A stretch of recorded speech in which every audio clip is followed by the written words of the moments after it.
Welcome to another edition of the Shadowcast. My name's Lee, and I'm joined by Chris. Hello.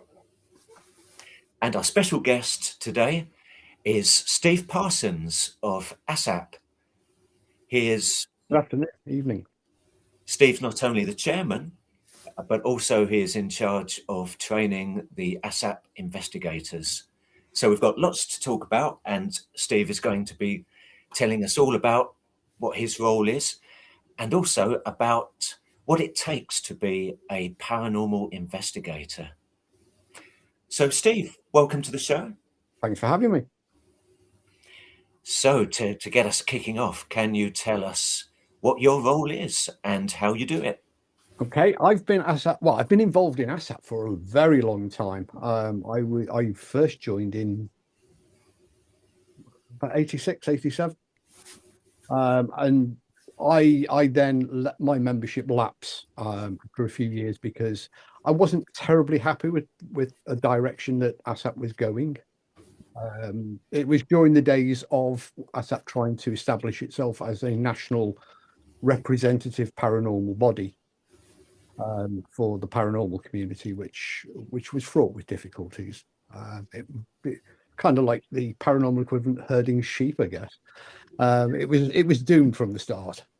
Anyway, I was asked to by CJ when he was the chairman of ASSAP back in 2021-22.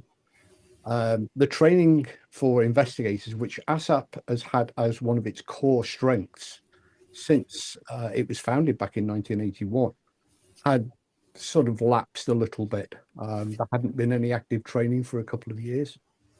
And at that time, I was involved in a project called Ghostology, which was a training package aimed towards mentoring those with an interest in paranormal studies and investigation.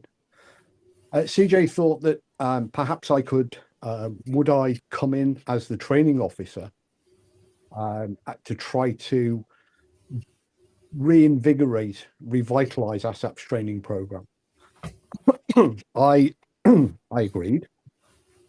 And I spent a few months looking through the pre-existing training program, and it was complex. It was a bit long-winded, and the delivery was normally in the form of a one weekend training package, which ASSAP ran at a location at different points, different places around the UK, but once per year. And you obviously had a limited number of spaces. Access was difficult. But of course, we'd been through COVID by this point, and we had the Zoom platform, which we're using today. I realized actually it would be much more accessible using the new technologies to deliver the training modules in an online format because they lend themselves to it. We've been doing it with Ghostology anyway, and it could be made more affordable. It was much more accessible for the members who only had to really sit at home and turn off, call a midwife, because we normally use a Sunday evening.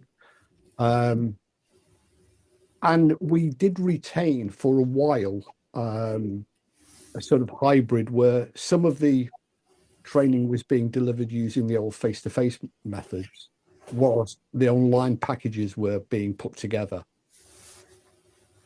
And several years later, in 2026, we have over 130, I think, now through the system. We have two levels of training. It was something else we changed as well. ASSAP's training had become complex in different ways. There were different levels of training. And I think it was the National Register of Paranormal Investigators, the NRPI. So I looked at it. I spoke to the committee and I presented my plans for their approval, and they looked through it and they went, "Yeah, go ahead, do it." So now we have two levels: the ASSAP accredited investigator. The aim being to give people with an interest in field investigations, the general but basic skills required to participate as a member of an ASSAP assigned team when those such cases arise. The second level was the ARI, the ASSAP registered investigator, and this replaced the old National Register. And this at this level, these were the people who had undergone additional training in areas that were specific to team leader roles. So these were the ARI level was intended for those who would put together a team of investigators. They would liaise with the client, they would undertake the measurements, they would write reports, they would be the lead investigators. So that's what we currently have. We're in the middle of a training course at the moment because I changed it yet again in 2025 for a rollout in January of this year, because the two levels, it was, how can I put this? There was a difficulty in delivering two separate levels, each having a set number of modules within a 12-month period, allowing for a summer recess, because who wants to sit at a computer on a warm summer's night? So what I did is I combined it into a unified course. So all of the course content remains the same, and it's delivered as a single course, with participants opting to either remain for the full length of the course or to participate in the first half of the course. That makes sense. Definitely. So yeah, we're halfway through. We just finished the AAI. They all passed. So we added another 8, and we've got 6 going onwards to ARI at the moment. They still have 3 modules to go, bless them. How do they feel? Have they expressed how they're dealing with it? Are they finding it difficult? I suppose it depends on the individual. No, it's not intended to be difficult. The intention is that everybody will pass, or that's the aim. I usually tell people the only thing you will fail you is if you don't submit your assessment at the end, because we obviously have to have something by which we can say that we have assessed their abilities. Or if so that's done at the end of each. So at the end of the AAI, there's a short assessment. At the end of the ARI, there's a much lengthier assessment. That's submitted in the form of a written response. And realistically, the only way they can fail is by not submitting a response. If the first, if they clearly are struggling, we'll stick them through a second time at no additional cost. And if they continue to fail, then we might charge them for a third attempt. But the aim isn't to fail people; it's to encourage and to support where there are weaknesses or areas where they don't quite get it. So yeah, to deal with the other part of your question, how are people finding it? The response has been very positive, has been since the new program rolled out.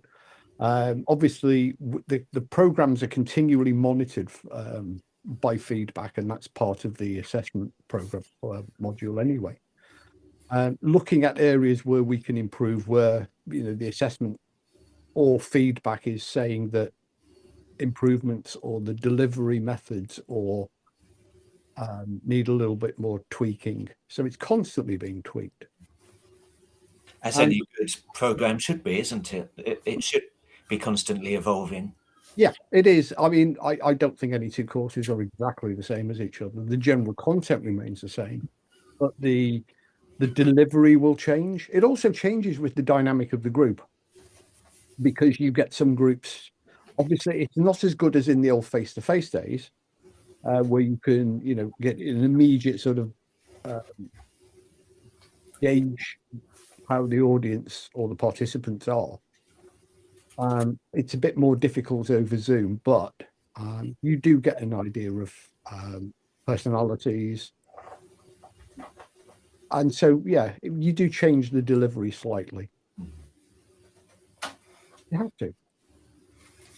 Fantastic. So, could you explain what the modules are, what they Yeah. consist of? Hmm. Oh, not without accessing the computer. Well, essentially, the first four modules look at ethics, which is an important area. How ASSAP identifies vulnerabilities and how they should be dealt with. It looks at the general criteria for carrying out an investigation. Critical thinking, interviewing witnesses, talking to people, researching the locations. So all of that sort of general stuff. How to sit there and just be at the location because it's aimed at the team participant level. So that it gives them a broad brush look at the skill sets required for paranormal investigation on site at locations. The ARI level looks in greater depth at the deployment and the use of technology to support the investigator. So it would look at why are you wanting to measure something? What are you hoping to gain, and how are you interpreting the results? And qualifying that by getting the participants to justify um, using the equipment rather than just throw it mob-handed in a scattergun approach. So it looks at all of the sort of physical variables. It looks again at the ethical requirements of dealing with people in their homes or workplaces. Um, Sometimes you might have youngsters involved. Sometimes you might have people with other identified or perhaps initially non-identified vulnerabilities. And then finally, it looks at the putting the whole thing together, arriving on site and carrying out the investigation process in a safe, sustainable way. And I don't mean green sustainable. No. We don't have a carbon footprint. Oh, yes, yes, of course. It's quite unusual, isn't it, what ASSAP does in this regard, actually having a set framework by which they train the investigators of tomorrow. Currently, it's unique. I mean, if we if we assume that the big three organisations in the UK, the Society for Psychical Research, the Ghost Club, and ASSAP, uh, represent the sort of pinnacle of investigation aspirations. ASSAP is unique in that it is the only organisation of those three named that offers its members um, the opportunity to undertake training, which they can use as part of. I mean, ASSAP aims it so that it is training teams for its own investigations as and when they might arise, but also the information and the methodology is applicable for them to take back to their own individual teams or their own individual private investigations. And in that regard, and believe me, I've been plugging away at the SPR and the Ghost Club with the SPR for years, trying to get them to open up a similar training program for their membership. Because I think training is a cornerstone of high quality, responsible investigation. I really do. It's the antithesis of the modern trend of getting a group of mates and all going, crashing into a haunted building and running around with all sorts of crazy meters and Ouija boards and stuff. That's not investigating. No, and certainly in recent times, I'm talking maybe the last 20 years, we've seen this explosion, haven't we, Oh yeah. of these fright nights, Hmm. as they're probably referred to, for sometimes for £45 a head for a Oh, few hours. that would be cheap. And they're always labeled not for profit. Um, But yeah, we have, and it starts with, and I'm kind of guilty because I was sort of involved with programs like Most Haunted. It starts with a media explosion of interest. I mean, there's always been an interest in the paranormal. Back in the 18th century, the 19th century, and earlier, broadsheets would incorporate a ghost story because ghosts sell copy. We love a good ghost story. But it was really with the advent of programs like Most Haunted and the American Ghost Hunters, where ordinary people were able to see for the first time that they could just go and investigate ghosts. In the case of Most Haunted, you had, a wide range. Okay, you had television presenter, camera crew, etc. You had the makeup lady, and people, instead of just reading about the ghost hunters, the Harry Price, and all the others, Elliot Thurston, and Elliot O'Donnell and Hubert Thurston. They realized, hang on, we could do this for ourselves. We could go to this manor house or that haunted castle, armed with some night vision cameras, and we could look for ghosts for ourselves.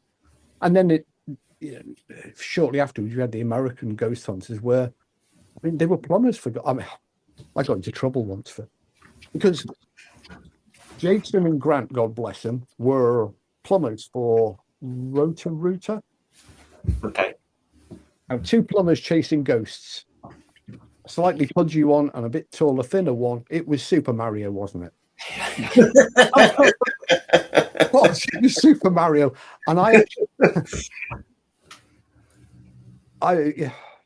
was asked onto an American podcast, which was actually their podcast, and I made that comparison. Never been allowed back since. That was your last appearance, presumably. One and only appearance, yeah. But, I mean, come on. Yeah, chasing a ghost. It was. As I say, it's very good that ASSAP actually takes the time to provide this kind of decent training.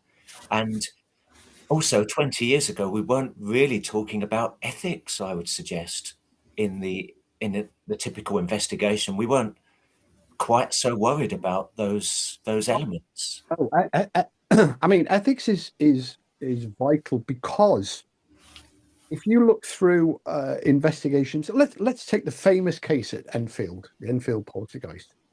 You have moments in there where the two investigators, who were very highly respectable and highly respected members of the Society for Psychical Research, were spending time in the bedroom alongside two sleeping teenage girls. Now, that's a sure route to prison these days, which is an example of. There was also, when I was asked by the SPR to rewrite their guidance notes for investigators, I dragged a copy from, I think, 1968 from their archive, and in it there was how to deal with suspected hoaxes. And so, if you suspected that the witness was perhaps trying to get one over pulling a hoax, the recommended method of dealing with that was to sit them in a chair and tie their thumbs lightly behind their back with cotton cord, and put a light-proof bag over their head. Right. It's listed straight out the CIA playbook, but bagging and tying your witness. A few times I could see the value of it in one or two cases, but those sorts of, we had to move on from those days. We are much more aware. Society changes, and the approach of the investigator needs to adapt, reflect those changes. Because certainly, speaking from my own experience, when you enter a house for the first time, you have to be aware that there may be, you use the word, vulnerabilities at play, chiefly around maybe the mental state of the witnesses. we have to tread very carefully, don't we, as investigators? We do, but we shouldn't. Well, ASSAP puts great store on dealing with vulnerabilities. And when I looked through the old training program, it would ran to 30 or 40 pages relating to vulnerabilities and how to define them and how to approach them. One of the things that was missing was that actually you are highly likely as an investigator to actually confront one of these categories during your investigation. Let's just take young people, for example. ASSAP defined vulnerability as anybody under the age of 18. Well, majority of home-based paranormal experience reports will have a child element involved in it. So, vulnerability doesn't necessarily uh, prevent you from carrying out an investigation. It just changes the way in which it's done. What wasn't also mentioned in ASSAP's original training was the way in which language plays a very important part uh, in the investigation process. Specifically, when you have two investigators interviewing a witness, and one says to the other something along the lines of, "Oh, this reminds me of that poltergeist case we did a couple of months ago." Now, first-hand experience that actually, I observed that actually happen, and a few days later, the original witness contacted the investigator in quite a state because they'd never heard of the term poltergeist. They Googled it, and they were concerned that their house would catch fire or it would flood and things were going to get thrown about. And it's how, it's those simple little exchanges or inadvertent leading of the witness where the real problems start to arise. And so that's very much part, focused on in the training that ASSAP now carries out. And I guess a big part of the training would be how to listen. Oh yeah, there's very much so, because a lot of investigators don't listen. They go along often with a highly preconceived idea of what they are looking for. They may already have, the original reportee may have emailed or telephoned, and at the first visit, that prior information may have already front-loaded the expectations of the investigator and almost predetermined the way in which the investigation will then progress. And it's easy to say, leave your own beliefs at the door, but it's much more difficult to do. And so that's part of it, part of the training process as well. Shut up and listen. Don't actually, well, I did actually say that on the training course once. I can imagine the kinds of people that attend your courses. Would it be true to say that they are from all walks of life? Oh gosh, yeah. All walks of life and all parts of the world. We've had trainees from Australia, Canada, the USA, everything from retirees, working mums, business executives, the whole broad range of modern society. Chris, at this point, would you have any questions for Steve regarding the content of the training that he delivers? Yeah, Steve, how many modules is it for to do to be a full-time asset investigator?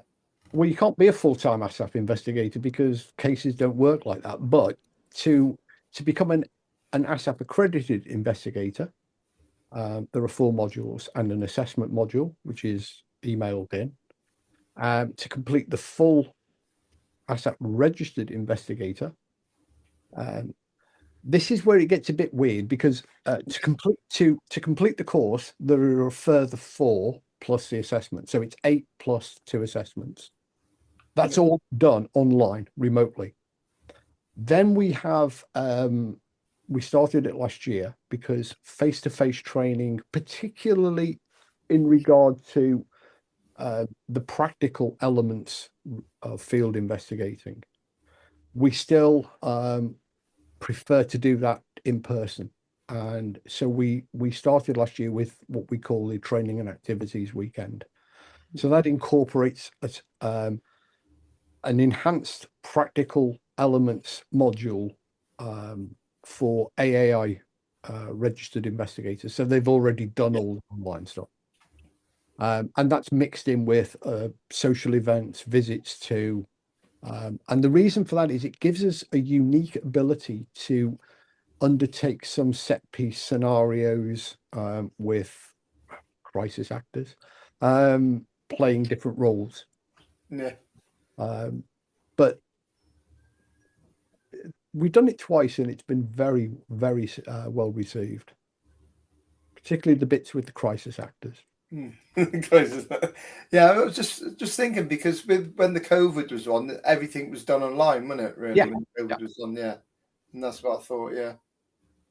Well, when I first took over, obviously we wanted to get the training going ASAP, and so we just went to the old method of the content had changed, but the delivery method hadn't. So it was still a all let's go to this particular venue for this particular weekend and we'll do the training program. Now that was fine for those who could make it. And there were all the added complications of people had to travel, people had to find hotels because the events, went through till late at night and then continued on a second day. It was difficult to, sometimes you would have people from different parts of the country struggling to get there and then struggling to get back home again afterwards. And it just wasn't satisfactory. It was expensive and difficult to do. That's why we moved everything we could online, but retained there are elements of the training that really do need to be done in a mentored face-to-face way. Yeah, because it must be like, say, if people coming from Cornwall going all the way up north or something like that, it's nearly a 6-hour journey. Yeah. Although we actually, interestingly, when we held the first training camp, training and activities weekend, now there are reasons why we always use the same locations in West Wales, but people were saying to us, well, that's a long way to go, when we first mooted the idea. But the locations out here, and because I'm out here, meant that we had additional resources that we couldn't use anywhere else in the UK. And secondly, there had been an issue identified within the investigations team, the investigations coordination team, whereby people were being contacted. They were trained and said, "Can you take this case? It's 25 miles from where you are." And they went, "Oh, it's too far." So we needed to try to find those people who were not only trained, but were also willing to go those extra few miles. And so by making the training camp slightly out of the way, you would think, well, we'll find those who are willing to travel. But we've had people down here in West Wales who've come from Aberdeen, from the Irish Republic, from the South Coast, from the Southeast corner, from Norfolk, from the Northeast around Middlesbrough. So, and we know that those people are willing to put themselves out that little bit to make an effort to, attend, and therefore more likely to travel 25, 30 miles. Normally, I think the investigations coordinator looks for people within about a 30-mile radius or an hour's travel to contact them. Yeah. Okay, Lee, back to you. Have you got any more questions, Lee? Well, I would be interested, before we look at the person specification for paranormal investigators, I'd be interested to hear your thoughts, Steve, on the role of technology in an investigation. Obviously, we could talk about that for a whole hour. Yes, but what do you think essentially the role is, and the do's and the don'ts? Well, the role is there to support the investigator and the investigation. It is a supportive tool. It allows us to do three things really. Well, first thing, it does. There is not a single piece of equipment ever, never, not in the history of ghost investigation, that can detect a ghost or measure a ghost or find a ghost. That equipment is pure fantasy. But what equipment can do is to objectify the subjective experiences. So, for example, if somebody says that they are hearing a sound, by using a sound recording device or tool, you can then well, two things you can do. The first is that if you can record it, it is a real world phenomena. It is existing outside of the brain of the percipient. You can then also hopefully use audio analysis tools to examine the sound and maybe gain additional information from that. Because often people will hear sound. Well, did you hear that? And we know psychologists have taught us that the brain can hear sounds that don't exist. It can create its own sound. An example of that is people hearing their name or hearing a loud crash just as they're falling asleep. There's nothing in the world that make that sound. That's all in there. So likewise with temperature, likewise with visual anomalies. So the tools are there to objectify a subjective experience, to verify the actuality of an experience or otherwise. And they can also allow the investigator to look at the location in slightly different ways. I don't mean in infrared and ultraviolet and full spectrum and all that. What I'm actually looking in terms of time, because sometimes object displacement or movement can be an extremely slow process. In that the object may move almost imperceptibly slowly, or in a way that the investigator may not otherwise note. And the recording can, that was there and now it's over there. So they are the ways in which it's used to test the veracity of the claim, to objectify the subjective, to verify experiences. Can't find out so. One of the reasons why I ask is because we've seen the rise of the spirit box, have we not, in recent times? And I can see that you find it as amusing as I do. Ghost hunters are probably the most creative, imaginative group of individuals. Their inventiveness knows no bounds. And that's been true for well over 100 years. If they thought that there was an easy in, the Ouija board was one example, and other divination tools. If they thought there was an easy answer to be gained, they would use it.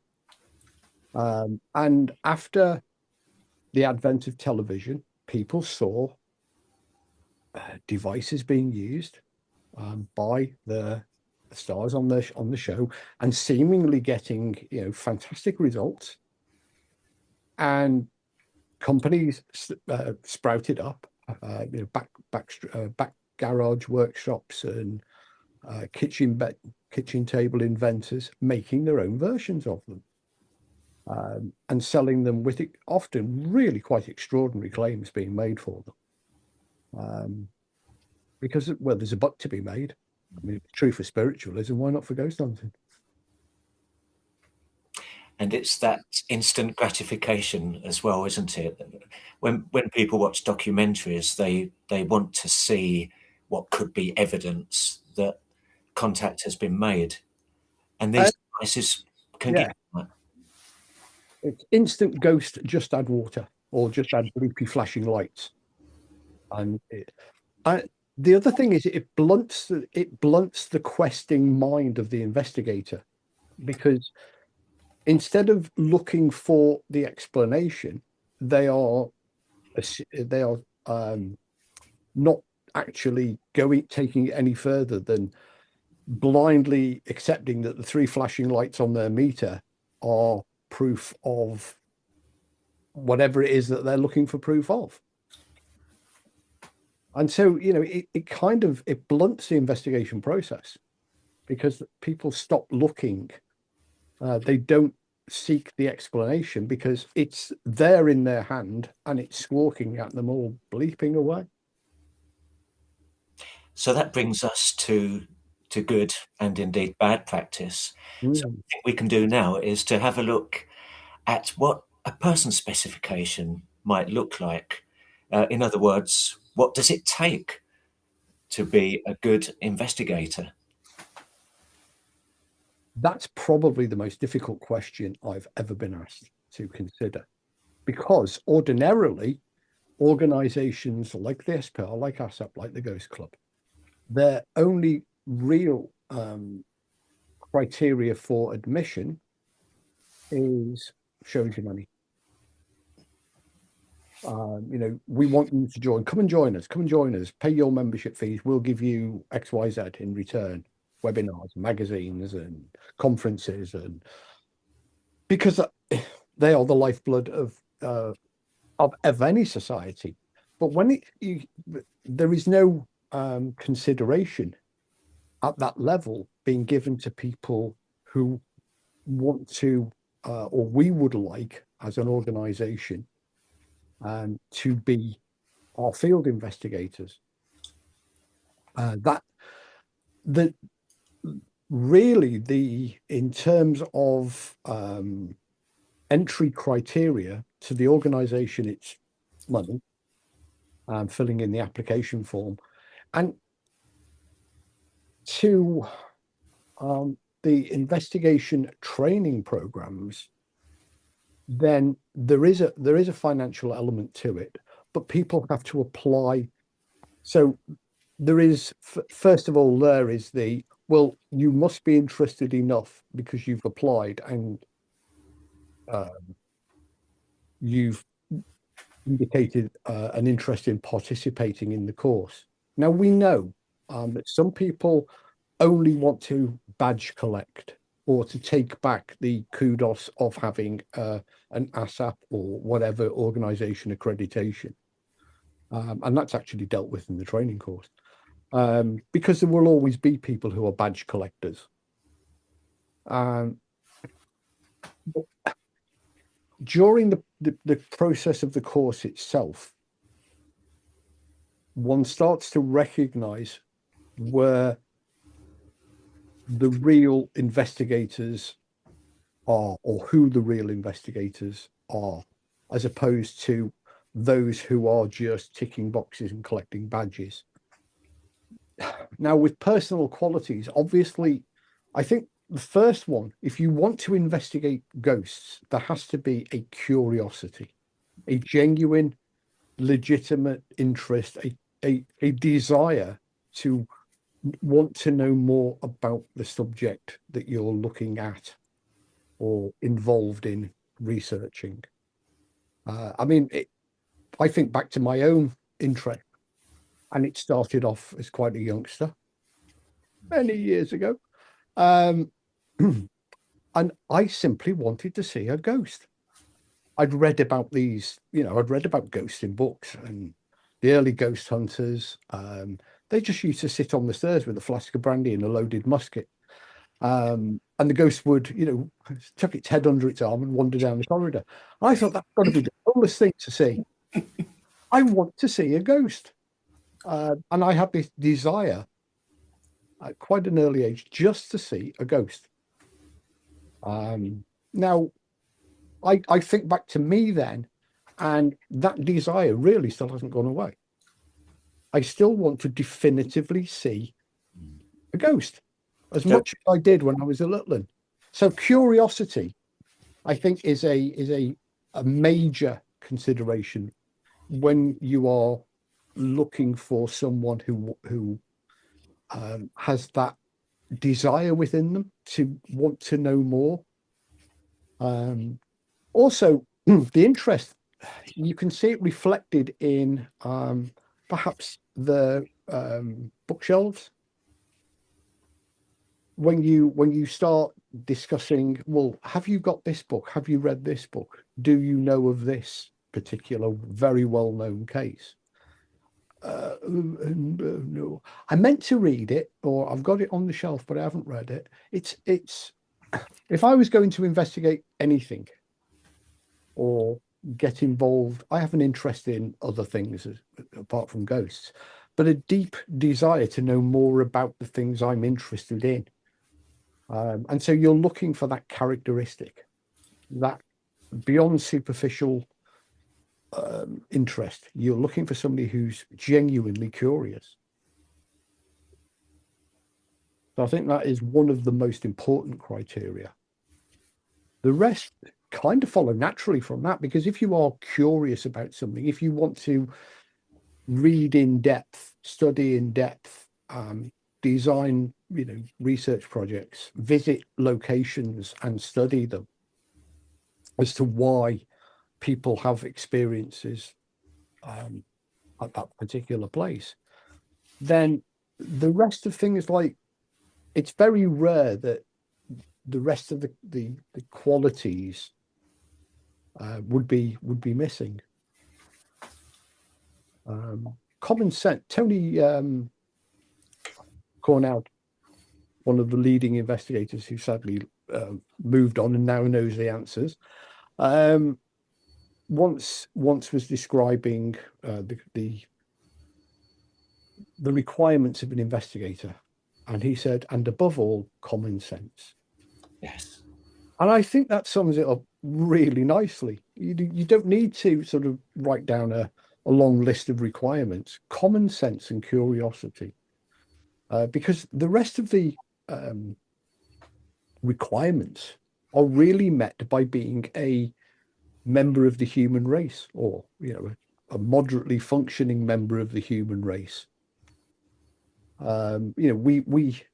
People get confused when we introduce terms derived in psychology, and yet we are all bloody good psychologists, because we use psychology every single day in every single interaction that we do, whether we go into a shop, whether we go into a workplace, whether we're visiting relatives. Those psychological those small interactions, reading people's body language, watching their responses, it's an innate ability that we have. We don't need to make it complicated. No. And likewise, when it comes to technology, and I've seen this on several of the courses, where people, if you start introducing technical terms like frequency and amplitude, you can see them start to look a little bit like a sheep in a headlight, when in actual fact, the highest level of educational physics or technological interest required from an investigator, you covered when you were at primary school, or at least very early secondary school. It's really quite low level stuff that's necessary. This fear that people have developed relating to technology or relating to human interactions. And this is something that's magnified recently. Not, and I think it's post-COVID. My wife, who used to work for a major high street bank, during COVID, they switched a lot of their front counter staff to telephone banking. Now, the people at the counters, in the main, were doing nothing except not actually facing the person. They were dealing with the same inquiries in the same way, but with a telephone speaker. And the amount of people who refused or claimed that they were highly stressed by that was really quite astounding. Because they were so used to that one-to-one, person-to-person approach. You know, it was a sudden change to an unfamiliar situation that they felt at the time was too challenging, too anxiety-inducing, and yet they were actually doing the same thing that they were doing every day. It's certainly true to say that COVID changed many people's lives in ways that at the time maybe we didn't realize. Oh, for sure it did. Whether it changed it or whether it amplified I think it rather than change it, I think it amplified the existing. People had got themselves into, I can cope with that situation, I can cope with, but now you've given me an unfamiliar set of, and we don't, as humans, we like familiarity. We don't like the unfamiliar. And that plays through into field investigating as well. And I'll give you an example from my own team. We borrowed a Scottish castle, a very famous Scottish castle, for 2 weeks for training. And the base room that we use throughout, not for the investigations, but for like general day-to-day, was the kitchen, because the kitchen is the heart and soul of any house. It had a big table. We'd all gather there in the morning with cups of tea, cups of coffee. We sit there, during the day, chatting to one another. It was a natural focus for the team. Very much so. It was a room that everybody was spending a good 50% of every day in, the waking part of every day. So we decided, there was no stories related to the kitchen, but we decided to try a little experiment. And so we sat two of them in the kitchen on their own, and we turned the lights off. And they lasted half an hour. Because all of the things that were very familiar in the darkness became very unfamiliar. And the unfamiliarity bred fear, which magnified and amplified. And it's the same with, the call center staff. They're very familiar dealing with somebody face to face. But then when they're expected to deal with them over a telephone, where they can't read the body language response, they can't see the person that they're speaking to necessarily, it becomes much more challenging to them. And the obverse applies. You have people who are deeply uncomfortable carrying out an in-person, face-to-face interview with a witness. I don't like going into somebody's house and asking them loads of questions. I'll leave that to somebody else. And you've got to sort of mentor them through that process and encourage them by allowing them to try it. And they go, oh, it's not actually so bad. I can do it. And it's interesting you're saying about the familiarity. There is, of course, the new house effect, isn't there? When you start to investigate a particular building. A classic example was Dr. Hugh Pincott when he was investigating Chislehurst Caves. The first couple of hours of being in the caves and moving about by himself was really quite unnerving. He were saying. But then once you've been there for a few hours, it becomes your normal. Absolutely. And Hugh and I we had a great adventure at Oxford Castle one time during an ASSAP training weekend. But Hugh's absolutely right. And investigators often overlook this when they go to a house and they hear an unfamiliar noise, a clink, a chink, a whirring, whatever the noise is, doesn't really matter.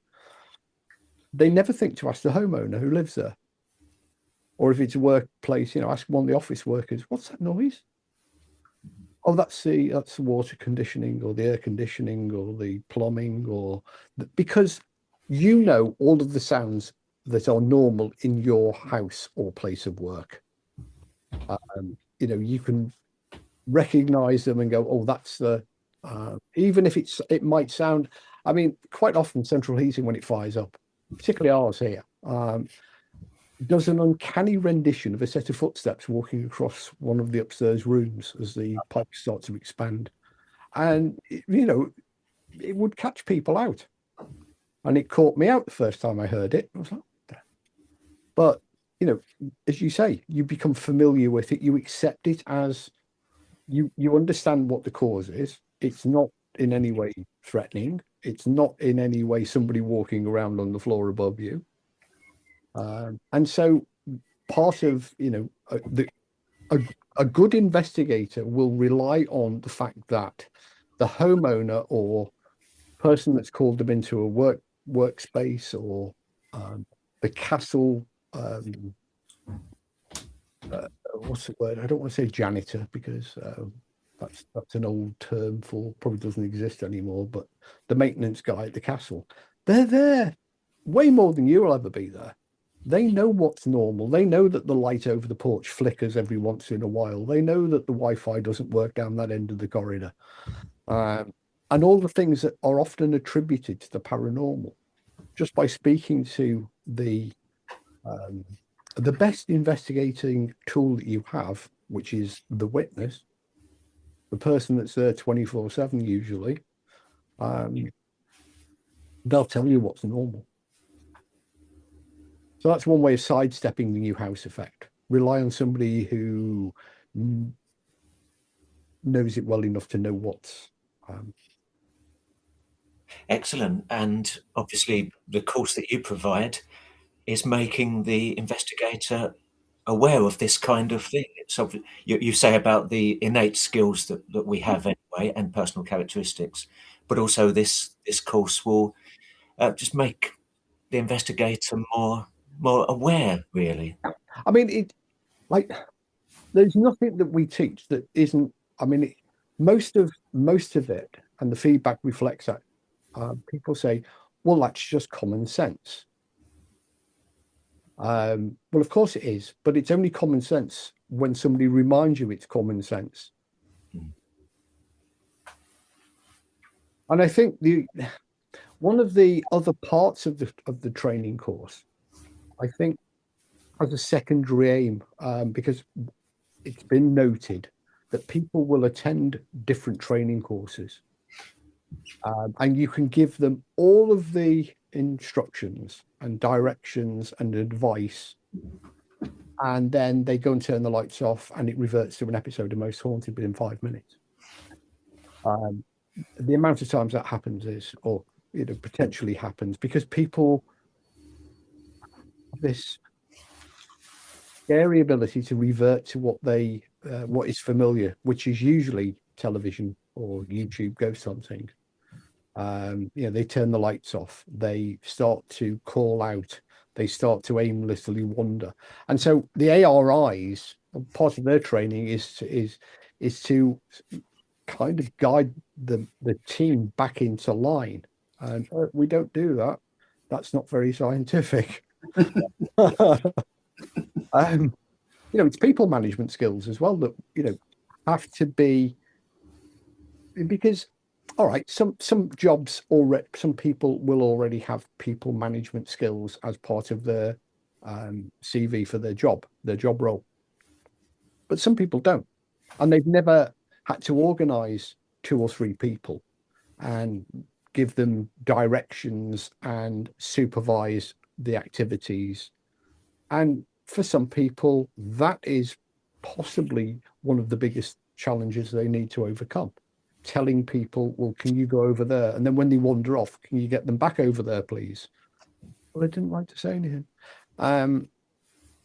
So the ARI is focused on as much on the phenomena investigation as it is on herding cats, and nudging the team back into line. At this point, Chris, do you have any questions for Steve? We have about 5 minutes left. It's gone very quickly. Yeah. Steve, just a quick question. Do you know what you said you'd like to see a ghost, yeah? Yeah. But on the camera, if you see orbs, is that just sort of a ghost? Because you see orbs sometimes on the camera sometimes. When you say that it was a ghost? I was hoping orbs wouldn't come up. No, orbs are not paranormal. I have years and years and years. Oh God, it must be 1990s, very late 1990s. The first digital cameras came out. Yeah. And we bought one, and Parascience bought. All of us, we've spent stupid amount of money on this very low resolution digital camera. But what we noticed was all these weird white blobs sometimes appeared and sometimes didn't. Yeah. And we call, what do we call them? Light balls. I mean, even that's, that terminology, sphere and light ball, kind of implies that they're three-dimensional, but of course it's a two-dimensional image and there's no way of demonstrating three-dimensionality.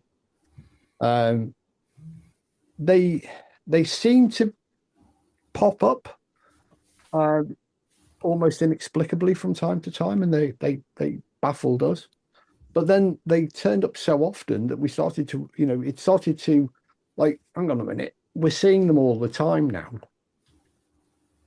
So we did the first set of, what we did was we collected, I think it was 20,000 digital images that we just randomly downloaded from the internet. And then we found, do they have these balls of lighting? And they were incredibly common. And we started to realize actually we kind of made an assumption that if something was paranormal, it should be fairly unusual, kind of rare, not everywhere. I mean, it's not television. But we were starting to see them almost predictably. You knew that if you took 30 pictures, 2 or 3 of them would have these things on.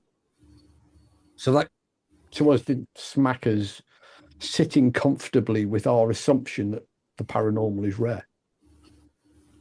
So we downloaded this huge number, and we wrote a paper based on that. Then eventually, we'd always have this experiment in the back of our mind about using stereophotography, but there was no technology that could do that.